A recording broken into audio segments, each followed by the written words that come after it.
Now we Got it. Okay. Yeah, so it's such a small podcast that like I didn't expect you to answer either. And like Oh, because okay. your Instagram presence isn't huge either. So I was like, this is a you know, sending out like just like a quick prayer that somebody answers. I've been amazed at the amount of different people who've just been willing to do this, like strictly off of Instagram. Yeah, So that's the best way I've known how to get people on here. So I really appreciate it. I This is perfect. I'm really stoked because the time difference and like just how it works up. I'm off on Fridays. So that is really helpful. So I'm just like really stoked to kind of nice. do And this. you're wearing a Legend of Zelda shirt, looks like. I know actually it's called the Sazerac House, which is Okay, I I went see. to I I went saw the Z, and I was just curious because the logo is very Zelda-y. it is, yeah. So it's a place in New Orleans. My wife and I went to New Orleans just a Mhm. little bit ago, and there's this place called the Sazerac House that is the birthplace of the Sazerac cocktail, which is a pretty like American kind of cocktail. But I didn't butcher. So your name is Geert. That's how you say it. Yeah, that's how you pronounce it. And your Okay. last name, if I would pronounce it the Dutch way, would be Houtsma, Yeah, Tseltma. Yeah, which is the way which is something akin to woodsy or woody. Woodman. Yeah, Yeah, yeah. yeah. The amount of times people butchered my last name in my life is very significant. It's very significant to me. But I grew up in pretty much like a Dutch town in New Jersey. Hmm. So there were a lot of smas, there was a lot of vans. I originally grew up in New Jersey and then we moved out here to the West Coast outside of Portland. But my family originated in Friesland, in that kind of Oh area. yeah, yeah, Yeah. yeah. So, Very Frisian name. yeah, yeah. So I was kind of stoked. We went to Amsterdam a few years ago and traveled to Friesland as well. Hmm.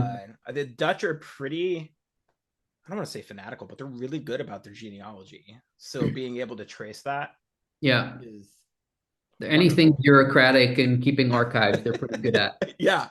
So the United States is not as great at doing that. So I've been able to kind of trace my ancestors, my great grandparents, I think, immigrated to the United States in the early 1900s. Um, Okay. so we grew up in kind of like a Dutch area called Midland Park, which is like a small town outside of New York City. And so Hmm. there was just like a lot of Dutch presence there. Um, so it's been interesting. We do all sorts of like stuff. I have a friend literally who I met over here, and we get together, and he's from the Netherlands. He immigrated for like a software engineering job. So we Yeah. get to kind of talk and share. He brought me some spiced almond cake for Christmas and all sorts of Dutch treats. My He'll probably mom. drop off some like oliebollen or something like that Yeah, yeah. for for New My mom Year's. just sent us a package today with a bunch of typical Dutch things because we Yeah, were we were in the Netherlands earlier in December to celebrate St. Nicholas, which is like, yeah, Sinterklaas. that's bigger than in the Netherlands. That's bigger than Christmas. Yeah, Or is at least equal, but it's more like the Dutch holiday. Obviously, there's some controversy around some of the racist Zwar elements. Piet. Yeah, that's the unfortunate side. But Hey man, it's only coal. That's it. It's not yeah, blackface. well, I mean, they've done a good job over the last few years of making it completely, like a bicultural and multicultural and just making it very inclusive. But if there's this undercurrent still in some pockets, especially the area of Friesland where people are kind of more conservative, where Yeah, they want their peat black and right. and not, yeah. So So what if he was a slave? Like, you know, yeah, yeah. I very I always traditional. Yeah, I cringe at that a lot, but the it's the Dutch Santa Claus, and yeah, I enjoy that aspect of a saint bringing gifts and etc. yeah, My yeah. kids enjoy it, so I was gonna ask if you guys did Sinterklaas. That's the first week of December, I believe. yeah. December 5th is when you celebrated. December 6th is his official birthday. And yeah, we celebrate. We do what we call surprises. So you'll typically you'll draw lots, kind of like Secret Santa. Yeah. And then for the person whose lot you've drawn, you create a gift, and you do something special, and you write some poem, and Oh, then cool. and that's what you do, and then the other people just get gifts, etc. But it's fun because it adds a little bit more of a creative element, and you can Yeah. use the poem to kind of talk about something that you want to address, or you make fun of, or whatever. It's a Yeah. nice, funny way of spending a little bit of extra time on someone. So I really, really did like the Netherlands when I went there. I think like my wife and I talked, if we weren't so rooted here in the United States, we'd probably love to immigrate over there. Just for education opportunities and things like that. But it's not. I yeah, mean, it's not gonna happen. But we enjoyed our time there. Like we also got to go to. We went to Amsterdam, and then we went. I got a speeding ticket somewhere in the Netherlands. On as like you do.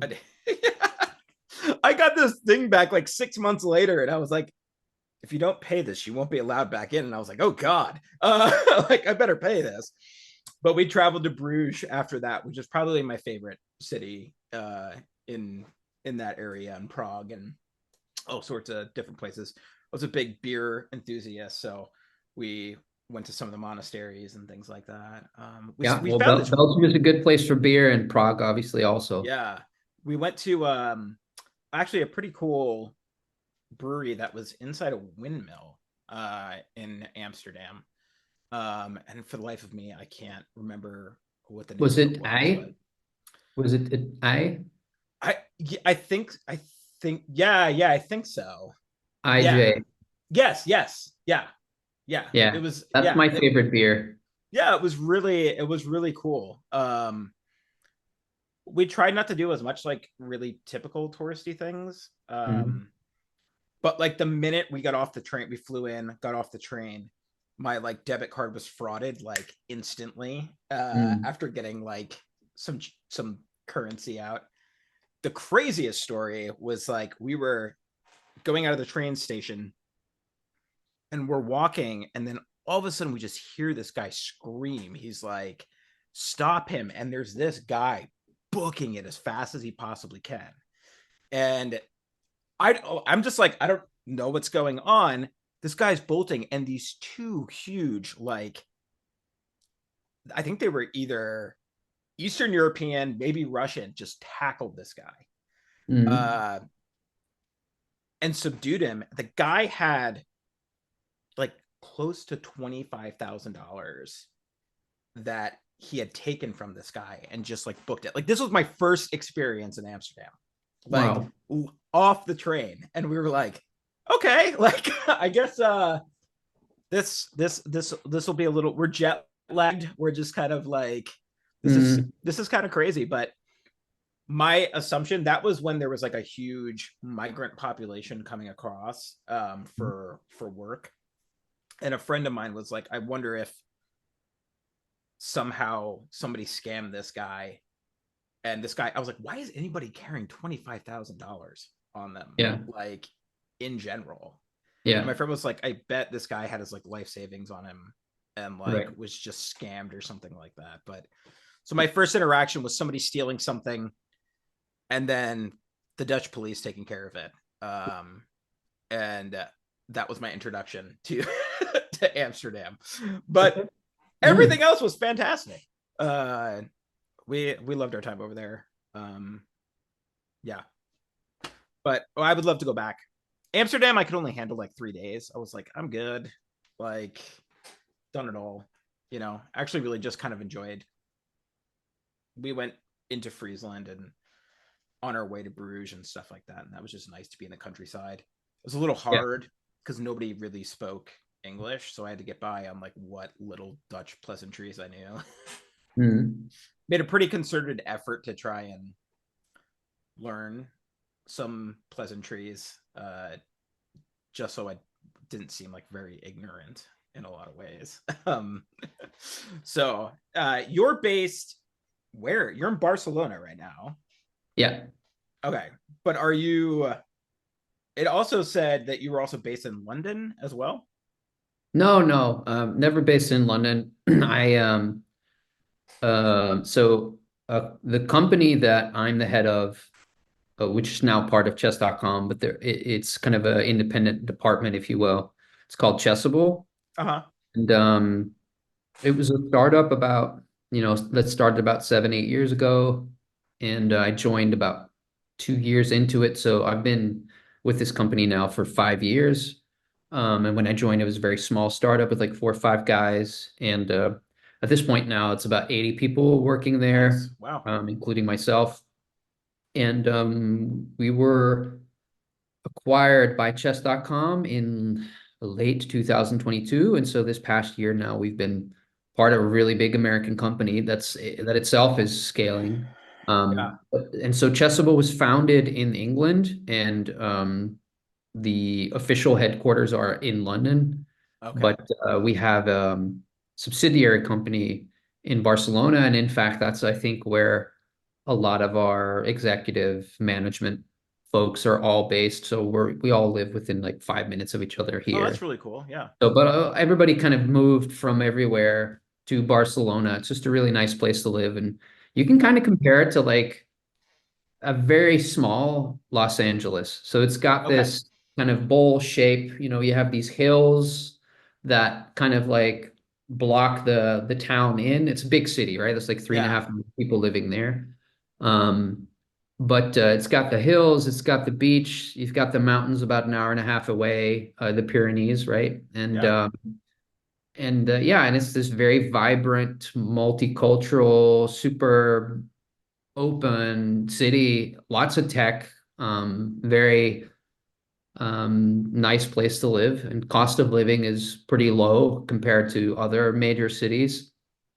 And yeah, it's just a great place to live. And like right now, it's like not cold. I went out for a run for from 4 to 6 in the hills right by my house, and I don't live in the city. I live just outside it on the other side of the hills. Yeah. So nice place. Cool. So you guys moved. How long have you lived in Barcelona? I'm here now going on my third year. Okay. Yeah. Did you move from the Netherlands, or where did you move from? Yeah, yeah. We lived in Friesland, so the northern part of the Netherlands, in the Uh, countryside, in a small town with my parents, just yeah. right down the road. And we had kind of moved around a little bit in the Netherlands, mostly up north. So after the whole Shai thing, which was I think 2004, I went back to the Netherlands to go to university because I Mhm. actually never did. I only did 1 year college, and then I joined the band in 1999, and then I was just off, sleeping on floors and playing shows Yeah. Yeah. for 4 years, 5 years. And then when I went back, I studied philosophy for a few years. Never got a degree because I eventually started doing this other new musical project called the Black Atlantic, which ended up Hmm. being a full-time career for me for about, I don't know, loosely 15 years, like off and on. It Jeez. wasn't all the Black Atlantic. It was various other projects, but the Black Atlantic is kind of the thread through it all Yeah. that paid the bills, and that like was the band that I had the most success with, if you will, like commercially at least.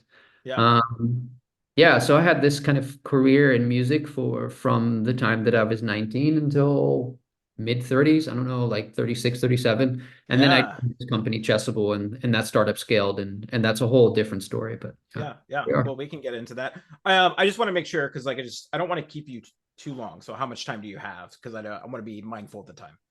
40 minutes, we can chat for an hour. Like we've been doing it, like, so it's not strict. My kids are Okay. watching a TV show, and we're gonna do bedtime in probably an hour or so, and then Okay. Cool.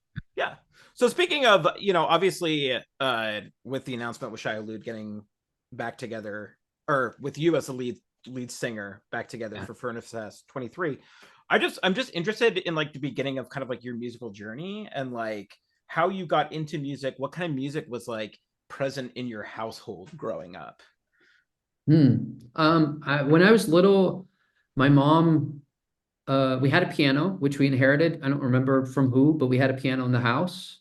My mom took me for piano lessons. and we went to some old lady's house, and I really didn't like it and felt really awkward. And then so I did it for a little bit, and then I just didn't want to do it anymore. And then she was like, "Well, how about you take guitar lessons with your friend Leon?" So and I was like, "Yeah, that sounds fun." Yeah. So we took Spanish classical guitar lessons for a couple years, and then I don't know how long I did that for, maybe like 2 or 3 years. But I kind of had the basics down. And when we moved, so probably like for 3 years, I was playing classical Spanish guitar and just learning chords and stuff. And then we moved back to my dad's neck of the woods, which is in the northern part of the Netherlands in Frisia. And I quit playing guitar. And then maybe like a year later or 2 years later, I don't know, there was a period of time where I didn't play any instrument. But then actually, St. Nicholas, a couple years later, I got an electric guitar with a Nice. small amp. And that got me back into playing music. Do you remember what the brand of that guitar was? Yeah, I still have it. You still have it? That's Still awesome. have it. It's an old Ibanez, some like Nice. really low grade Ibanez, but That it was my looked first metal guitar and too. Yeah. yeah, it looked metal and you could dive bomb it and stuff. And so yeah, so I started taking lessons again, but I made it very clear with the guitar teacher at the time that I was like, I am not interested in any more classical music. In I theory. I want you to teach me metal songs and stuff that I like. And if you and so but by that point I'd forgotten all the chords and the theory and all this stuff, and I still don't remember any of that stuff. I don't Yeah. know chords, I don't know any of it. But so what we would do is I'd take this cassette recorder and I would bring a song, and then he would play all the parts. He would kind of like deconstruct it for 10, 15 minutes into the various chords. Yeah. And then he would record the individual parts for me on my little cassette recorder. And then I would go home, practice the song, come back, show him that I could play the song, and then we'd pick a new one. And that I Nice. did that for years. And then probably by the time I was 15 or something, I was asked by somebody who knew that I played guitar and that I liked metal to go practice, do my first band practice in some like I don't know, squatted place. And Yeah. that kind of set me on the path of playing guitar in bands, and then like up until I was like 17, 18, we were doing that in practice spaces with friends. And um yeah, and then I got into hardcore punk. Yeah. I'm interested about like, I mean, what what got you into metal? Like at such a young age? Like what metal were you into? How did you discover it? The path was Red Hot Chili Peppers, Guns N' Roses, Metallica, and then everything before Metallica was like out the window, and it was Yeah. just Metallica basically changed my musical life because I was like, wow, this is like I was completely obsessed with Metallica, and that's something that I share with Matt Fox, Yeah. especially. We both love Metallica, the older Metallica, and yeah, and then I got into metal, but I like really ventured out, and like it was right around the time that like in high school, 94, when there was a lot of amazing stuff coming out. So At the Gates, I remember that coming out when I was in high school, and I love that record. In Flames were coming out. Hmm. A whole second wave of black metal bands started coming out, and I was like, there was all this like mystery around that. Mushuga came out with it. I saw all Right. those, so like I was like hanging out with a bunch of guys who are all metalheads and listening to metal, and like I still love a lot of the records from that time. Do you remember the first Metallica song you heard? Yeah, it must have been something off of Ride the Lightning. Um I don't remember which song, but probably yeah, some I the thing was I had a cassette and I had Ride the Lightning and Master of Puppets. So I had this 90-minute thing and I had Ride the Lightning and Master of Puppets on both sides, right? Yeah. So it was all cassettes. So like a friend of mine would his dad had like a really nice setup, and so he would record all the CDs to cassettes, and then he would like create copies. And so Right. that was my kind of like starting journey with that. I remember I grew up in kind of like a conservative-ish Christian household, and I went to a Christian school for up until the time I was in eighth grade. And my friend Danny, I remember all these kids were wearing like the only thing I was familiar with as far as Metallica was. Like Metallica was like evil, right? Like metal was like evil Mm, in some ways. But I remember hearing Wherever I May Roam like the first time probably on MTV. And that was kind of like my first introduction to Metallica. And I was like, this song kicks ass. Like I like loved yeah. it. But there was still that kind of memory in my mind of like, oh, this isn't like good stuff. So my friend Danny in eighth grade, I was like the new kid in school, and he had I think it was a Master of Puppets shirt. They were all into Metallica, Pantera, like Yep. all that stuff. And I had no knowledge of like Metallica at all. So the Master of Puppets songs were like The Thing That Should Not Be, Welcome Home, like whatever. And I was like looking at the back of his shirt and it had all the songs on it. And I was like, what does that mean? I was like, it's welcome, the thing that should not be, welcome home. Like I read it as a sentence. Oh And yeah, he yeah. was like, he just was like, what, dude? Like, what are you talking? These are the song titles. And I was like, oh, I'm really sheltered. Like that was my first memory of just being like so embarrassed. But just kind of getting into Metallica myself.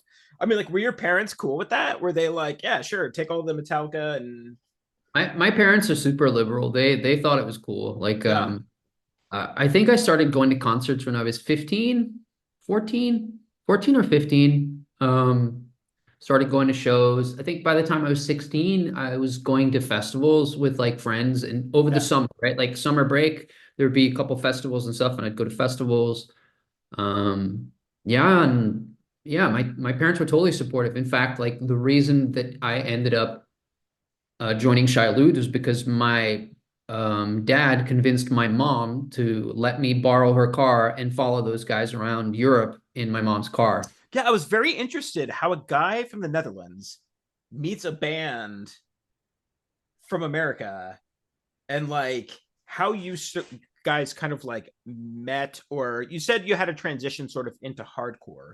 So just starting there, what was your transition into hardcore? Like, There's a dude in the local record store in my town who's like a skateboarder and into hardcore. So he would like he's like, "Come on, you got to listen to this." He'd play us Gorilla Biscuits and like all that stuff and yeah, getting us into hardcore and skateboarding was super cool and like my friends were into skateboarding and like punk and hardcore and so like it was like first Propaganda record, No Effects, all that kind of stuff was coming around and I really love that stuff. Lagwagon was I think my first punk show. And then pretty quickly I got into all the New York hardcore stuff because it was right around the time that like Madball and Sick of It All and like all those bands were really getting big and started to yeah, tour Europe and stuff. And yeah, so yeah, so I started just like doing that. And like the nice thing about punk hardcore is it's very inclusive, right? You right, can play three power chords and you scream over them and you have a song. yeah, And so that was really appealing and the energy of it and there's a lot of positivity that I really enjoyed and just a little bit of a count, and then for me what really did it was Earth Crisis. okay, So when I heard Earth Crisis, I was like, yes, this is what I want hardcore to sound like. So it was yeah, so metal sounding. I was because I liked the punk fast stuff, but it didn't hit the same. And I right, still right, I still like metallic hardcore more. Like if it the closer it is to metal, the more that I like it, the more it's like youth crewish, the more I'm like, eh. yeah, But yeah, yeah, yeah, but yeah, like Earth Crisis, that first song, Forced March, I was just like, what? This yeah, is so heavy. And yeah. like, so that was like my favorite band at the time. Like it must have been That 16, 17.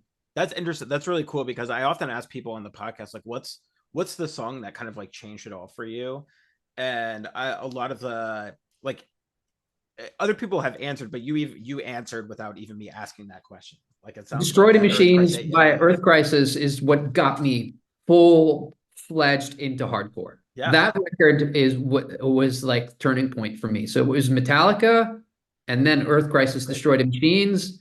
And then a couple years later, when I heard Hearts Once Nerves with Hope and Compassion, I was like, wow. Like that was like yeah, there were a lot of Florida bands. Morning Again was another band that I really loved.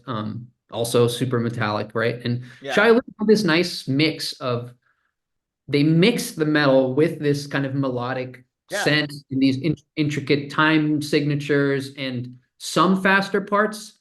And I have to be honest, like I always pushed Shai Hulud into more metal territory and not like Matt Fletcher was always pushing it into the punk stuff, and Matt Fox was always trying to Mediate. walk the fine line, like, and he would write both types of songs, but he's like he really loves both. Like he's a Yeah. metalhead that grew up on punk stuff and stuff as well. And so he was always trying to do both. And I like as far as I'm concerned, like if we can just get rid of all the fast beats and just play straight up metal, that would have That's your been my jam. Yeah. ideal version of Shai Hulud. So Yeah. Yeah. And how did you guys, what was your first interaction like? Like, it sounds like they came to tour yeah, they were and they did their first tour in Europe in 1999, and Chad Gilbert had just quit the band, and I think also because he was like in Newfound Glory started to take off. They right. just record label deal, and so he had just quit, and then Steve Klysath, the original drummer for the Strong arm and album Shai had Hulud. Yeah. also quit. And so they had lost two really important and really awesome contributors. And so they kind of just went over to Europe because tickets were booked and it would have just been money down the drain. So they had kid that last minute kind of showed up and that they tried out and that they thought would work out on vocals, like come with and do vocals. And then it turned out that that wasn't such a good idea. And I don't know, it was a big mess. There was like the band was there and this whole entourage of people, but it ended up being Matt Fletcher doing vocals. And I don't know if Okay. you've ever heard Matt Fletcher's vocals, but I have not.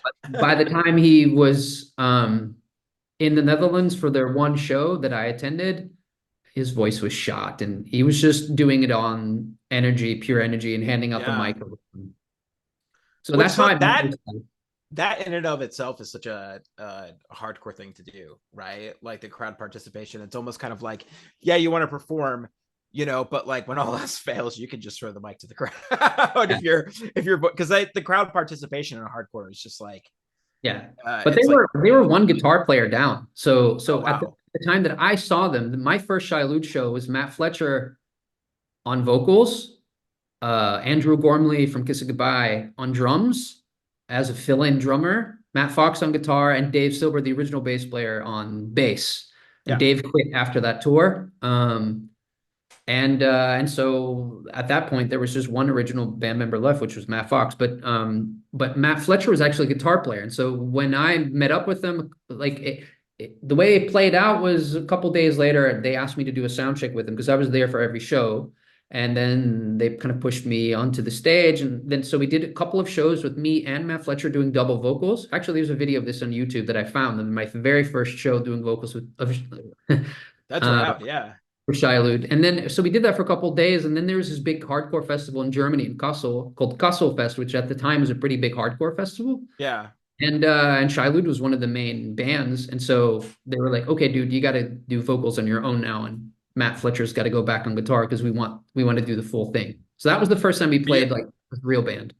Were you down with that, or were you like, this is really scary? Or Both. was it like, yeah.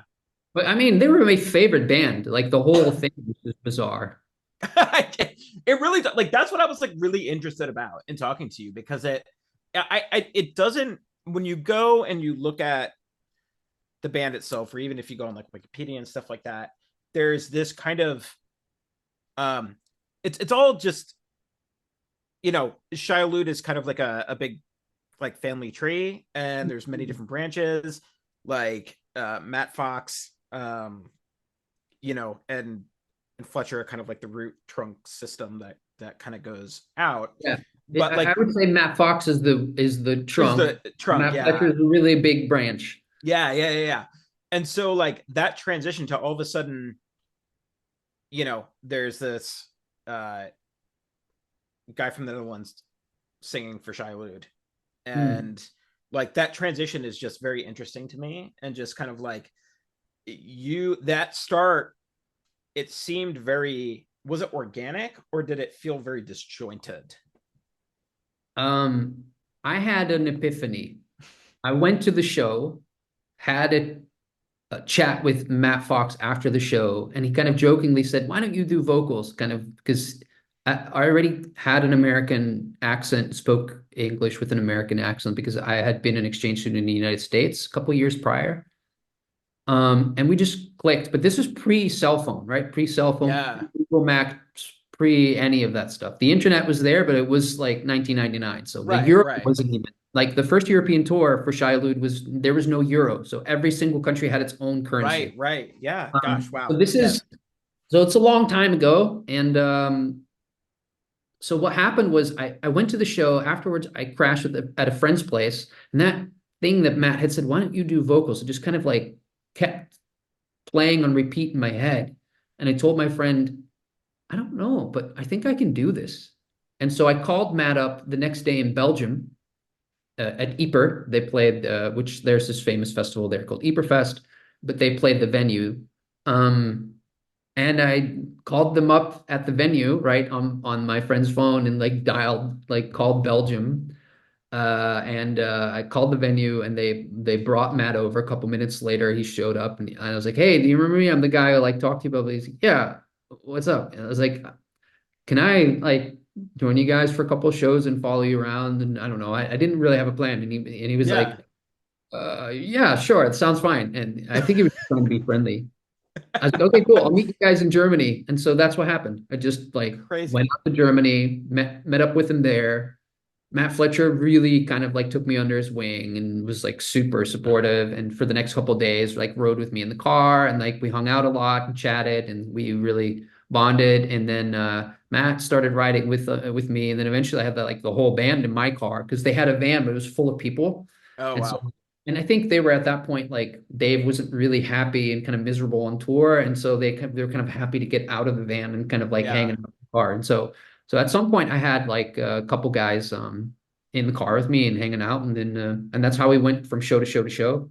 And so I did like maybe 20 shows or something, driving around Europe, following the Shai Hulud van, just making sure I wouldn't lose them. And then if and whenever we did, we would just stop at a local gas station and be like, "Oh, do you know where the club is?" And yeah, It's like really DIY. super super DIY. Yeah. When you like, well, when did you get into the studio with them? Same year, but a few months later. So the tour was over the summer. And at that point, I decided after the tour that I was gonna do this. And but they didn't, they were like, "Oh, we don't know if you sound good in the studio." So I was like, "Okay." And Yeah. so just fly out here and try out. And I was like, so my tryout consisted of going into Matt Fletcher's closet and screaming into a cassette tape recorder like a recording of For the World with no vocals. And so my tryout was, and then they were like, "Oh yeah, it sounds good." And then we went, and they had already recorded the music for the EP with Another Yeah. Victim. Set Your Body Ablaze had already been written musically, but the lyrics weren't there. And so we worked on that together. Matt Fox, as usual, wrote most of the lyrics, but I contributed a little bit, and then we just went in and we laid down the vocals. And then, of course, there were those two cover songs. So there was the Bad Religion and the No Effects cover, Yeah. and we finished those up. And then I flew back to the Netherlands, and I didn't have a work permit or any sort of permit. I was just Yeah. Yeah.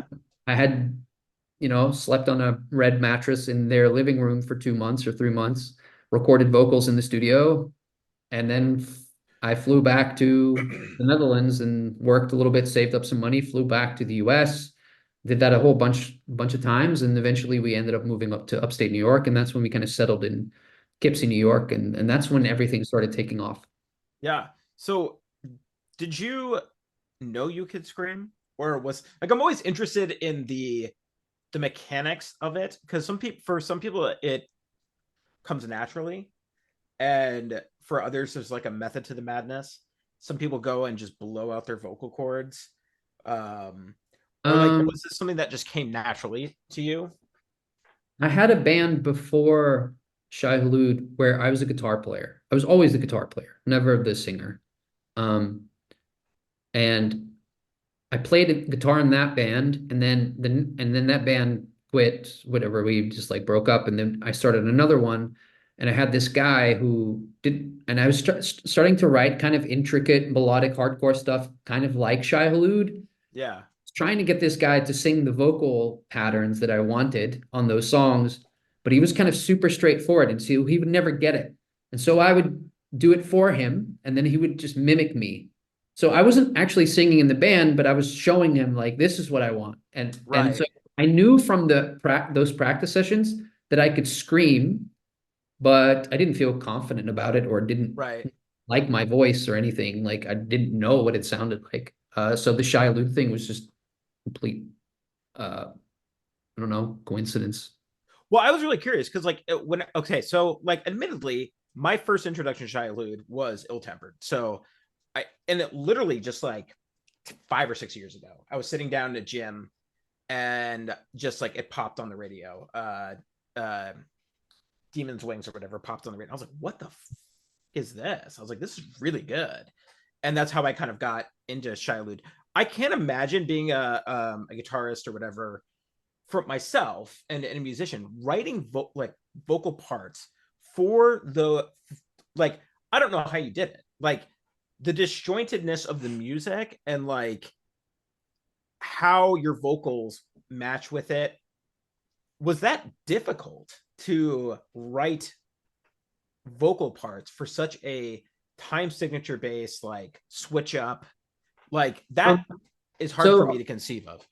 So a lot of the vocal patterns and a lot of the lyrics were written by Matt Fox, just because he's always had full creative control of the band. I think I wrote more music than I wrote lyrics for that within Belittle Tempered. So the opening melody for Scornful of the Motives of Virtues of Others, that's me and Matt Fletcher's riff. Like the melody is Okay. mine and he did the all that stuff, like, or at least that's how I remember it. I remember working on Right. that in Matt's room. I don't exactly remember how it all came together. But there's a whole bunch of parts where there's a few songs where I contributed more music than lyrics, but there's a few songs where I wrote some lyrics. Willing oneself to forget what can otherwise be forgiven is one that where I wrote a lot of the lyrics, whether it's Cry or Destroy, and then a lot of the other. Oh yeah, well, there's a few others, but it was mostly Matt showing me the vocal parts and me screaming them, Okay. right? And Yeah. then and I would put my own spin on it because sometimes his timing and his stuff just didn't work for me. And then I'd be like, yeah, I'm not doing that. I don't Right. like that timing. And I would do my own. But it was Yeah. let's say an 80-20 adherence to what Matt wanted to hear. Yeah. And I would have done things a lot differently. And I had a different musical vision, but I got to express that much later when I started doing other music. Yeah. I Yeah. want to be mindful of your time, but the how did this come about? Furnace Fest 23. The record was 20 years 24, I mean. old. Yeah. Yeah, yeah. So the record was 20 years old earlier this year, right? We're still in 2023, on the cusp of Right. 2024. And I just texted the guys. I said, "How about we do a reunion show?" And everybody just instantly said, "I'm in." And so that That's was it. awesome.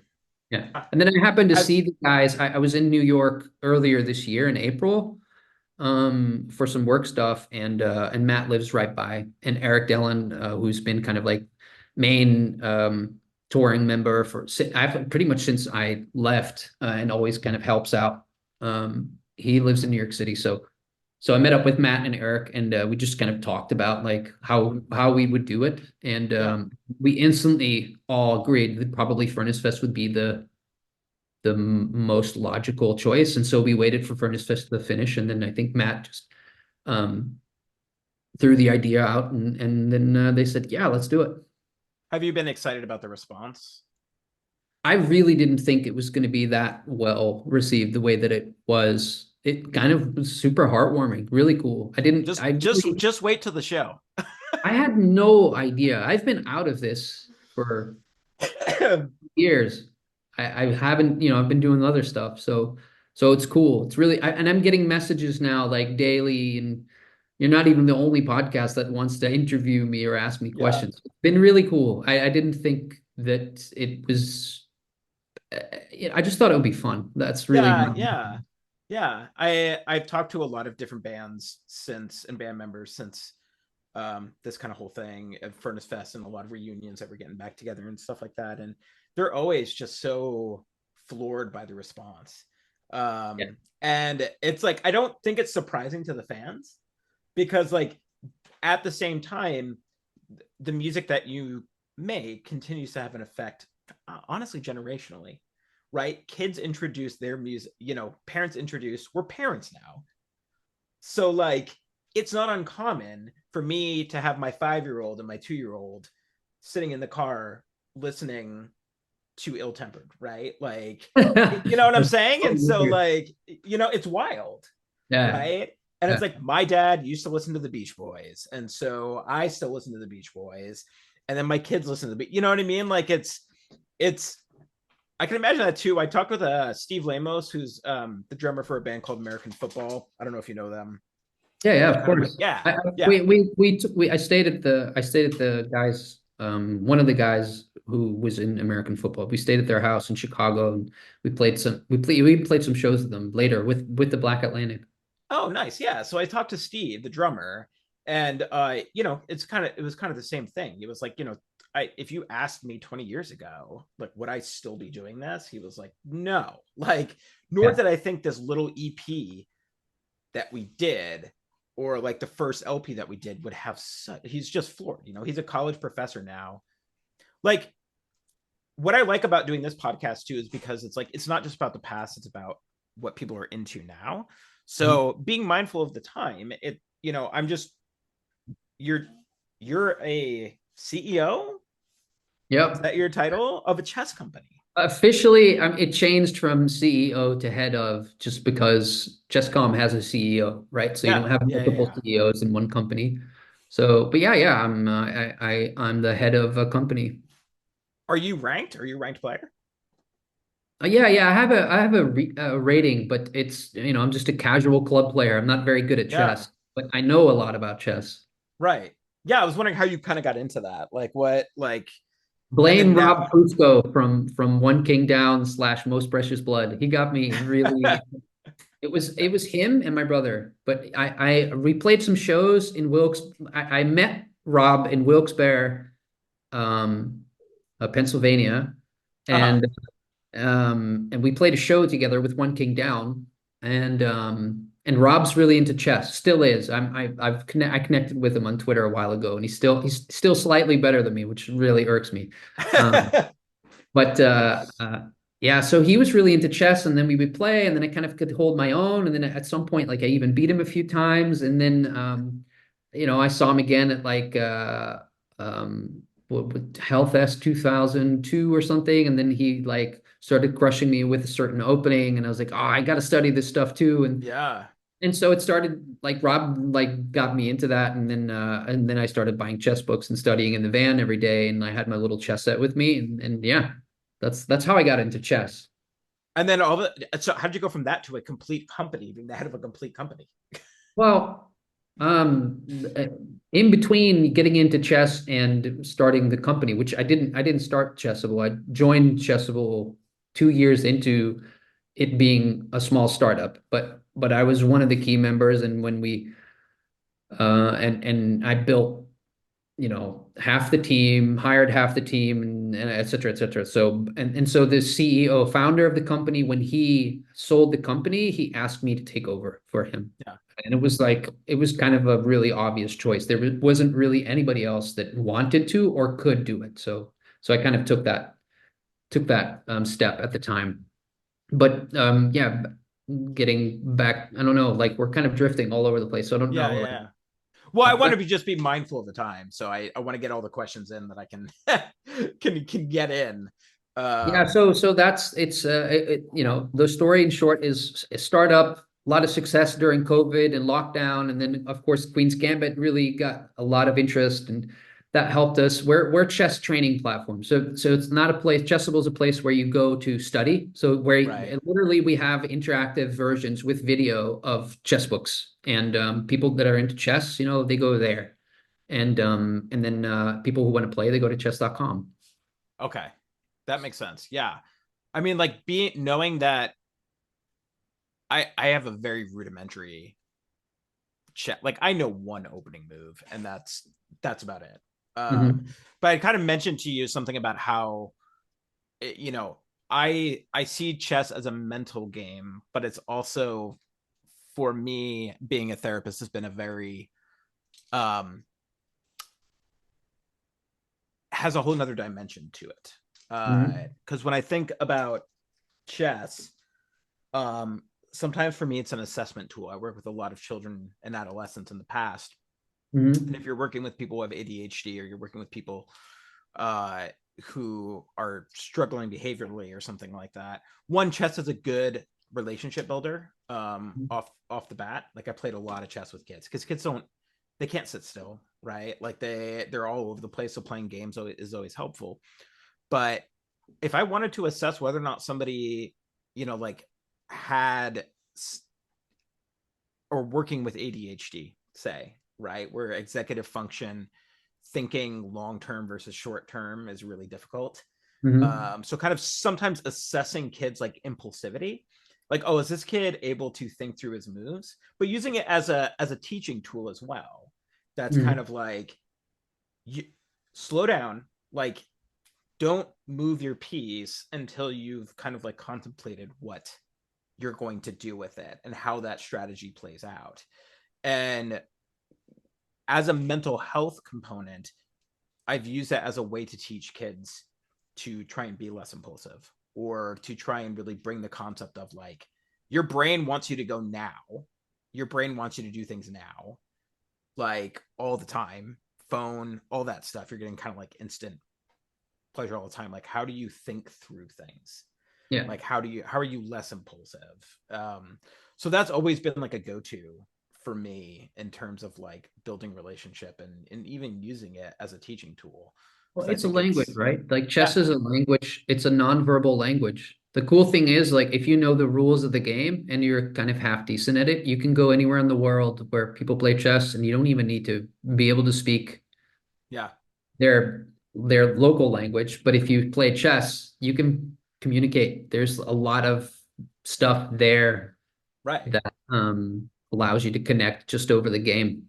Um, I When I was working in inner cities, I worked in a lot of like inner cities in Philadelphia, um, high yeah, poverty rate, right. African American poverty rate. Like, black kids were like, some of them were so into jazz.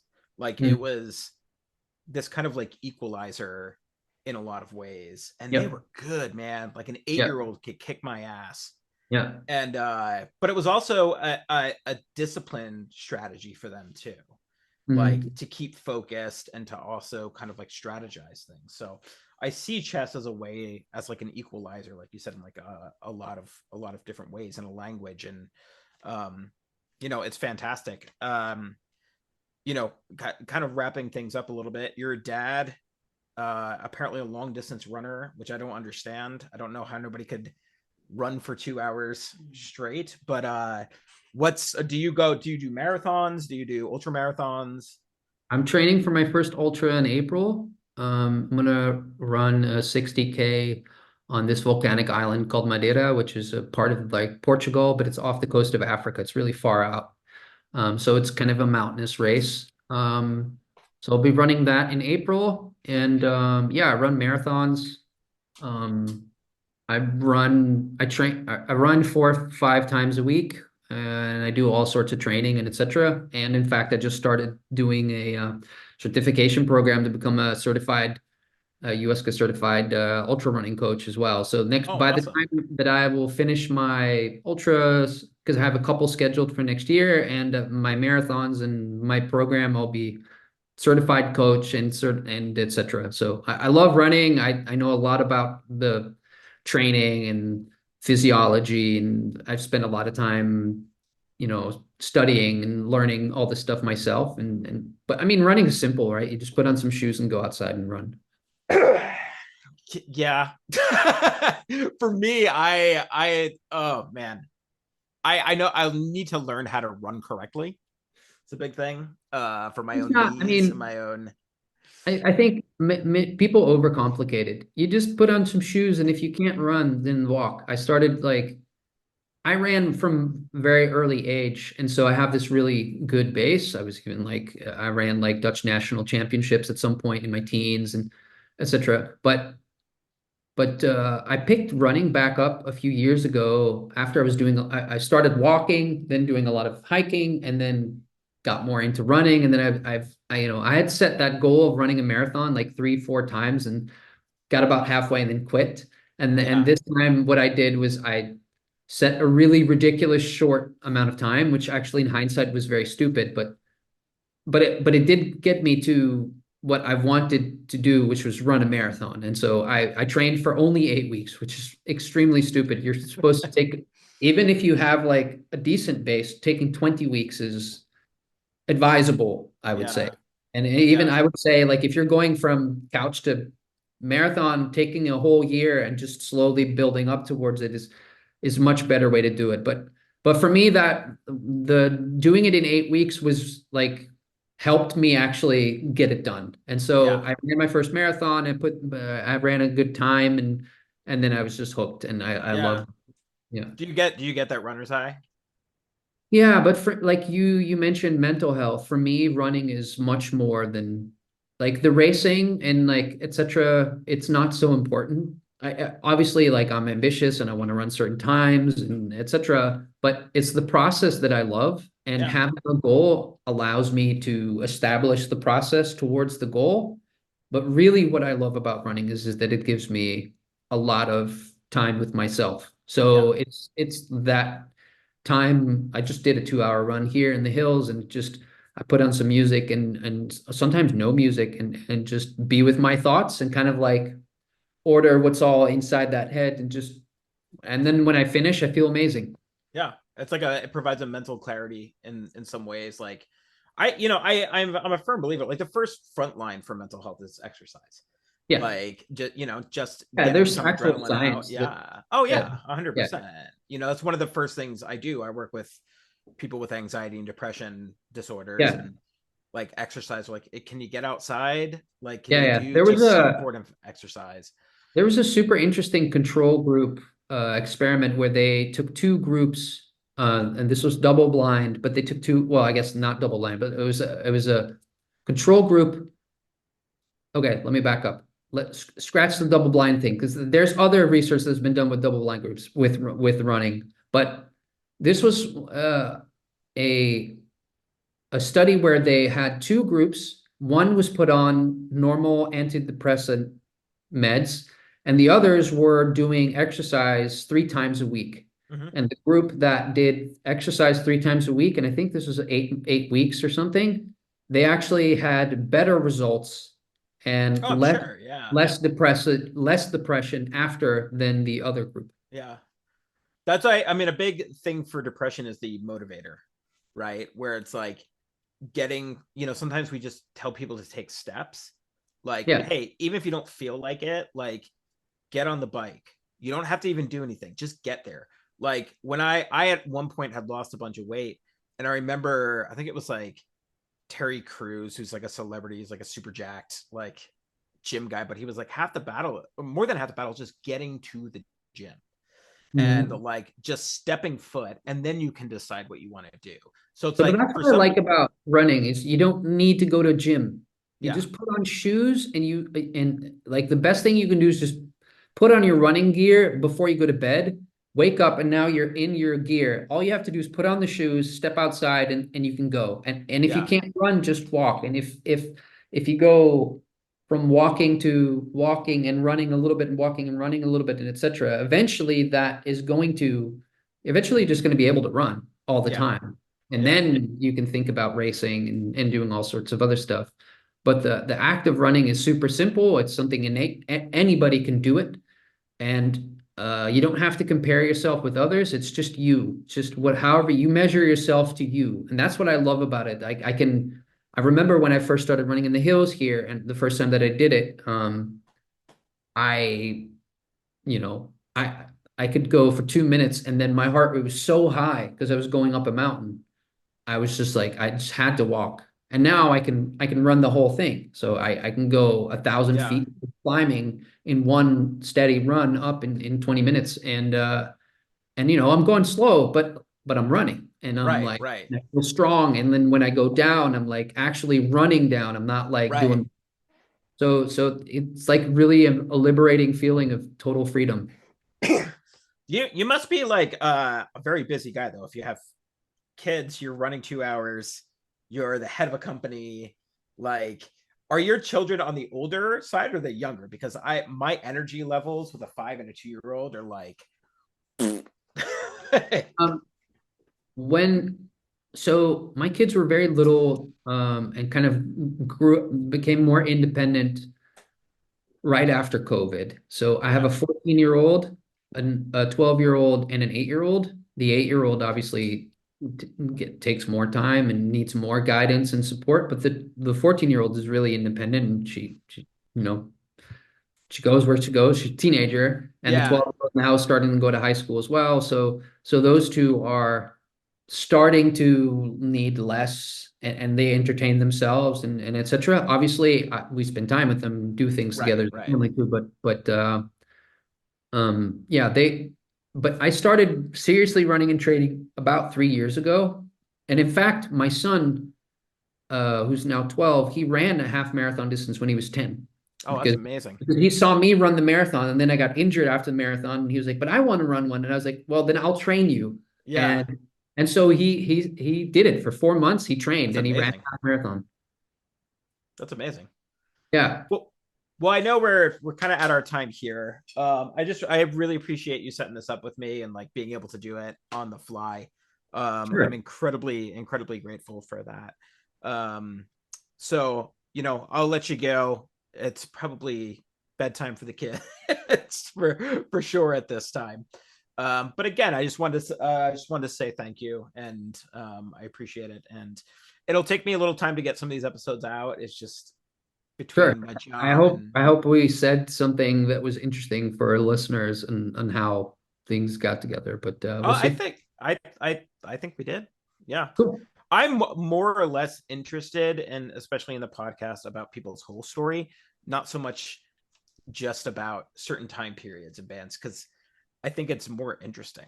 I like talking to people and the whole of people. And so I'm just as interested about Chessable as about Shai Hulud and that kind of process. And whether or not people want to listen to that for me is like cool. And if they don't, like that's cool too. Like to me, this is a form of therapy for myself as well, to talk with people who've made a difference in my life or have impacted me musically. So um I do this more for myself so for the most part. So Cool. Okay. Well, then I we'll hopefully people like it, and hopefully this was a good chat for you too. well, yeah, well, I hope it was a good chat for you too, because I really did enjoy it. Yeah. Thanks for the interest, and I guess are you planning to go to Furnace Fest, or Yeah, just watch the stream? no, definitely planning on going. I went to Furnace Fest 2021, Mhm. and that was an amazing lineup. That was like, yeah, so many bands were playing, and I have a feeling that this year is going to be basically the same thing. A lot of bands playing I'm albums through, and I'm stoked for Poison the Well. I mean, I'm still friends with those guys at a distance.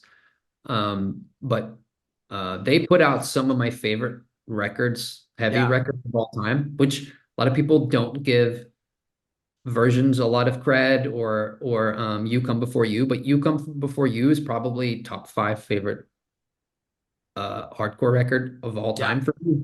And yeah, so, one, I love the fact that those guys are friends of mine. I consider them friends, and two, that I'm like a huge fan. So the fact that they're playing, I seriously, when I heard about these shows that they're doing now in January and stuff, I had planned to go. Didn't work out travel wise, but I would have flown to the US for probably the Chicago show or whatever. I would have flown um to see Hope's Fall and Poison the Well in Los Angeles. Yeah. I was fortunate to get have a beer with Adam Josh? and Chad, Huh. the bass player. When their album came out, I brewed a beer for them, and we just kind of got together. So we got to hang out at the brewery next door and have a beer. So Cool. I'm looking forward to like reconnecting with some people. I've spoken to a lot of people, but I haven't really seen them in person. Mhm. So if this weird guy comes up to you at Furnace Fest and it's like, "Hey, how's it going?" Like it's probably me. Well, And at least At least now I know what you look like too, so that'll Yeah. Well, yeah. yeah, we talked like a year ago. Like that's cool. Yeah, no, I'm very stoked. Actually, the biggest thing for Furnace Fest for me was not that it was like post. I mean, it was sort of in the middle of COVID-ish, but like I got to meet some friends that I hadn't seen in a really long time and catch up. And like to me, relationship is always the most important thing. And like the music cultivates that relationship, Yeah. and like I really, really value that. So um, if I see you, I'll come say hi. Cool. I hope I won't be too awkward or weird, but hopefully you remember the conversation. I'll remember it for sure. Thanks, man. And we'll see you at Furnace Fest then. Yeah. All right. Thanks, Geert. Take care. Have a good one.